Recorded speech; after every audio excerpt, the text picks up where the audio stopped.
Sí, ya siendo las 8:42 de la noche, 26 grados la temperatura en la Ciudad de Buenos Aires. La voy a presentar a la señorita que esta vez, gracias por mi culpa, no tenemos la cortina oficial, pero fue un error mío, no de Manu, no lo responsabilizo. Estaba así en la grilla, yo me olvidé cambiarlo.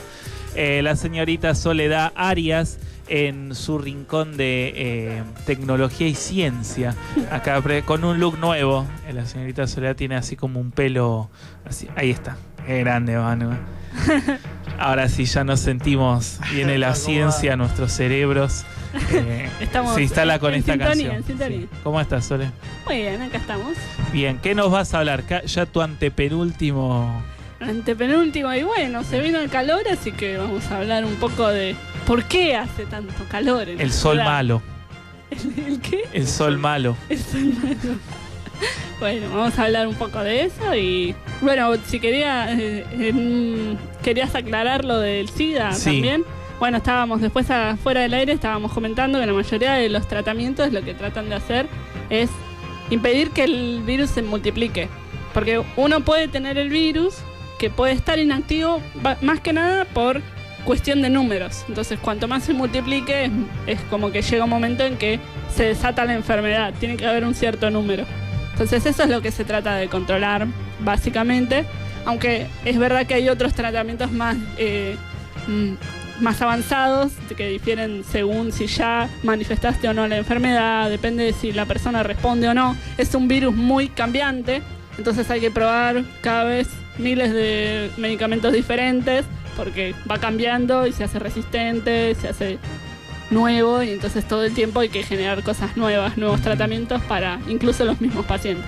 Es dificilísimo, ¿no? Es algo muy difícil, sí. Bueno, hablando, ¿qué es el calor? ¿Por qué hace tanto calor? ¿Todos los veranos hace más calor que el verano anterior? ¿Eso es cierto? Eso es muy difícil. El problema de ese tipo de cosas... Yo creo que no.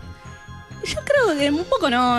Cada verano todos decimos, hace un calor terrible. Bueno, un poco uno se olvida de un verano al siguiente. El verano pasado para mí no fue tan cálido. No fue... El invierno tampoco fue... El invierno fue demasiado cálido leve, para mi gusto. A mí me gusta el frío, particularmente. Y este invierno me quedé esperando que hiciera menos de 5 grados y nunca hizo. Pasó. Creo que hubo 2 días en todo el año que llegó que el auto tenía escarcha en la... Llegó a cero, bueno, yo no me enteré, así que me morí de calor todo el año, pero bueno, sí, no sé si realmente hace más calor. Además hay algo que es muy complicado en el tema del tiempo, porque el clima es algo estático, el clima es cómo es el tiempo en general en una determinada zona. Nosotros le decimos clima, pero en realidad lo que nosotros hablamos es de la condición particular, es el tiempo. Uh-huh. El clima es como... la región, cómo se suele comportar. El tiempo es algo demasiado variable. Entonces, es muy difícil saber si esa variación es aleatoria, o sea, se produce al azar, o si hay un patrón. Entonces, siempre es muy difícil realmente saber si hay un proceso más profundo ahí, o es parte de la variación natural del tiempo. Pero, claro, porque hay cosas que influyen. Por ejemplo, dice, bueno, ahora vino otra vez el niño. Vino la niña. Esas son básicamente grandes corrientes a nivel mundial que mueven... Corrientes de agua. Sí, mueven grandísimas cantidades de agua. Y el agua tiene una particularidad que puede absorber mucho calor. Calor pensado desde la energía, digamos, ¿no? O sea, puede tanto enfriar una zona como calentar una zona, dependiendo de si está más fría o más caliente que la zona a la que va. Porque tiene mucha capacidad de absorber el calor o mucha capacidad de entregar calor. Puede transportar mucho calor. Uh-huh. Entonces, si se mueven grandes masas de agua, eso puede cambiar mucho la temperatura de un lugar. Entonces, nosotros tenemos esos dos fenómenos, que son el niño y la niña, que además no son anuales. Entonces, quizás tenemos grandes ciclos a los que no estamos acostumbrados, porque quizás son de 5 o 10 años, y eso puede variar. Una pregunta, ¿el niño que es en el Pacífico o es en el Atlántico? ¿Dónde es? Porque siempre dice nos afecta a nosotros. ¿Por qué? Que en realidad es como un fenómeno, digamos, a nivel mundial. Sí, la corriente principal es más en el lado del Pacífico, pero es todo un gran movimiento global y depende mucho de de todos los continentes. Son muchas corrientes involucradas, no es solo en un mar, es una especie de fenómeno global. Pero sobre todo se nota mucho en Australia y en América del Sur, es como más del hemisferio sur. Claro. Y otra pregunta, porque también la gente grande, uno se habla con personas mayores, bueno, yo tampoco soy gente chica, pero te viene, no, porque allá por el verano del 60 hizo 47 grados, no porque en el invierno de tal año había que salir y estaba todos con escarchas y nosotros salíamos, eso era frío. Es decir, claro. no puede establecer. Lo que pasa es que también es muy difícil porque es justamente uno en la memoria no lo guarda así realmente. Uno quizás se acuerda de algo cuando era chico porque le resultó muy llamativo y quizás le vuelve a pasar lo mismo más grande y no lo vive de la misma manera. Por eso es que también hay que ver más los registros. Es muy subjetivo en ese sentido. Entonces quizás una persona te dice, no, porque cuando yo tenía 10 años nevó y estaba toda la ciudad blanca. Y quizás como era un nene de 10 años le llamó muchísimo la atención y cuando volvió a nevar quizás nevó más, pero ya no le llamó la atención. Eso es muy subjetivo. Y otra pregunta, ¿cómo hacen los científicos para, por ejemplo, estudiar los patrones que se pueden dar en este verano? El problema es justamente, como ya te decía antes, es muy variable, entonces necesitan datos de muchos años. Y bueno, después tienen todo un montón de modelos matemáticos y van viendo la variación, entonces dicen, bueno, hasta ahora vimos esta variación, creemos que se comporta de tal manera, y predicen. Entonces, si lo que predicen sucede, dicen, este modelo está funcionando, y lo adoptan como válido. Eso es más o menos lo que se hace, sobre todo en ciencia del clima, pero en casi todas las ciencias. Pero imagínate vos lo siguiente, yo te digo, vos decime un número al azar, y después podés decirme al siguiente un número aleatorio con una diferencia de 5. Y al siguiente número me tenés que aumentar 30. Y se lo decís a otra persona. Esa persona rápidamente se va a dar cuenta que vos estás aumentando el número. Ahora, si yo te digo, bueno, vos me tenés que decir 10 números. Y esos 10 números tienen que tener una diferencia de 5, aleatoriamente. Y después el siguiente que digas le tenés que aumentar una cifra. Y ahí necesitas un montón de números para que la persona a la que se lo estés diciendo se dé cuenta de que estás aumentando. Eso es lo que pasa. La variación a veces es más grande por azar que por procesos. Entonces se necesitan datos infinitos. ¿Entendés? Datos de 50 años. El calentamiento global yo particularmente creo que es verdad, pero el tema es que todavía no hay suficientes datos para estar seguros.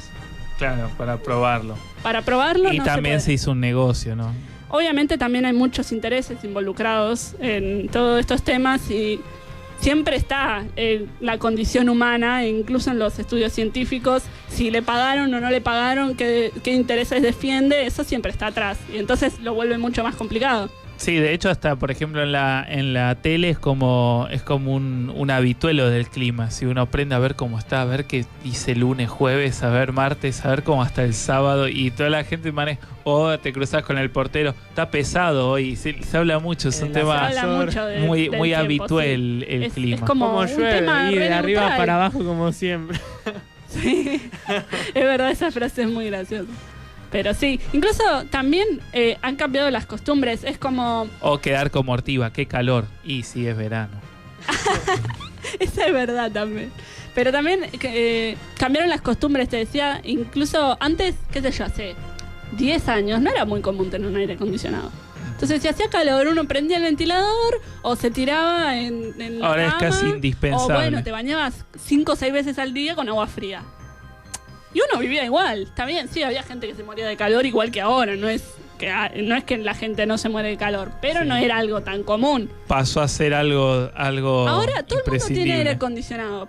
Pero ¿cómo funciona el aire acondicionado? El aire acondicionado lo que hace es saca calor de adentro de la casa y lo manda para afuera. Sí. El calor no desaparece, no es que el aire acondicionado, tengo aire acondicionado, entonces destruyo calor y hace más frío.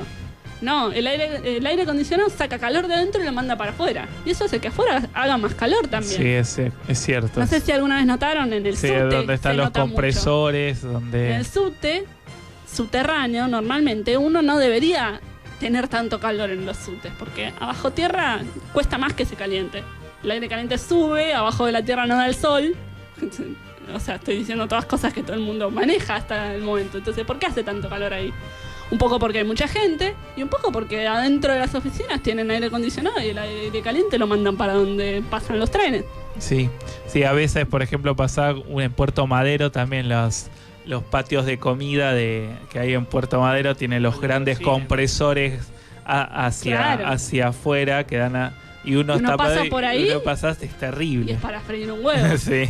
También es verdad, muchas veces se ha dicho y es cierto que la cobertura vegetal, o sea, las plantas, amortiguan un poco ese calor que llega. Si el calor pega en el asfalto, que es negro y absorbe mucho calor, eso se calienta y después larga el calor para arriba. Seguramente se habrán dado cuenta cruzando una avenida grande, que vos estás debajo del árbol y estás bien y vas cruzando la calle y sentís como te vas cocinando hasta que llegás del otro lado. Y lo podés sentir, vos ponés las manos y sentís como el calor sale de la... Una pregunta, asfalto. la función, ya vamos para ir cerrando, la función de la reserva ecológica, ¿es un parte también de eso?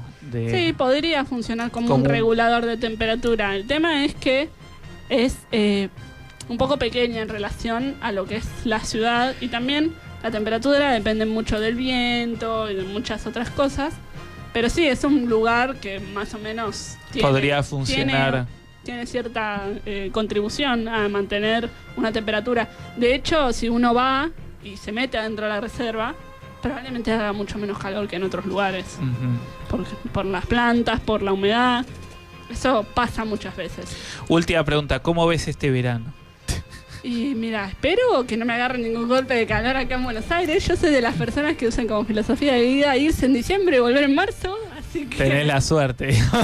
Sí, buenísima esa. Mientras esté estudiando, todavía tengo tiempo, ¿viste? Me voy por ahí al sur o a la casa de mi abuela, en el interior.